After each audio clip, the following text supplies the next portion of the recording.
Pernah nggak sih kamu melihat sebuah keluarga yang terlihat begitu hangat, penuh tawa, saling mendukung, dan selalu ada satu sama lain dalam keadaan apapun? Dan dalam hati, kamu berkata, "Aku juga ingin punya keluarga seperti itu." Tapi sebenarnya, keluarga harmonis itu bukan tentang kesempurnaan, melainkan tentang bagaimana mereka bertahan di tengah ketidaksempurnaan. Keluarga harmonis bukan berarti tidak pernah bertengkar, bukan berarti selalu bahagia setiap saat. Tapi mereka punya satu hal yang tidak dimiliki semua orang. Mereka memilih untuk saling memahami, bukan saling menyalahkan. Di keluarga yang harmonis, setiap anggota merasa dihargai, bukan karena siapa dia, tapi karena dia adalah bagian dari keluarga itu. Seorang ayah mungkin tidak selalu punya waktu banyak, tapi dia berusaha hadir walau hanya lewat perhatian kecil. Seorang ibu mungkin lelah setiap hari, tapi tetap tersenyum demi menjaga hangatnya rumah. Dan anak-anak belajar tentang cinta bukan dari kata-kata, tapi dari apa yang mereka lihat setiap hari. Karena keluarga yang harmonis tidak dibangun dalam sehari, tapi dibentuk dari kebiasaan kecil yang dilakukan terus-menerus.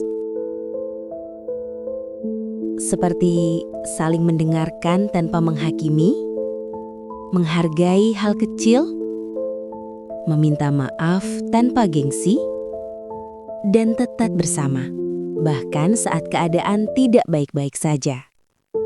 Mereka tahu bahwa rumah bukan hanya tempat untuk pulang, tapi tempat untuk merasa aman dan diterima.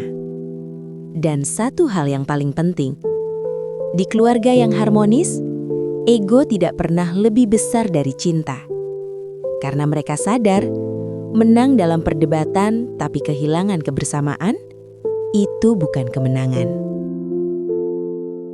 Keluarga harmonis bukan tentang siapa yang paling benar, tapi tentang siapa yang mau mengalah demi tetap bersama. Karena pada akhirnya, yang kita cari dalam hidup ini bukanlah kesempurnaan, tapi tempat pulang yang penuh kehangatan.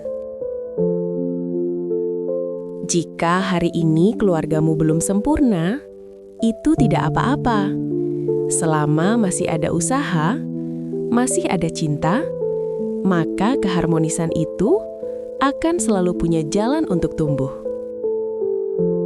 Ya Tuhan, hangatkan setiap rumah yang mendengarkan cerita ini. Lembutkan hati kami agar saling memahami, bukan saling menyakiti. Kuatkan cinta di antara kami agar tetap bertahan walau keadaan tidak selalu mudah. Jadikan keluarga kami tempat pulang yang penuh kedamaian, penuh kasih sayang, dan penuh syukur. Amin.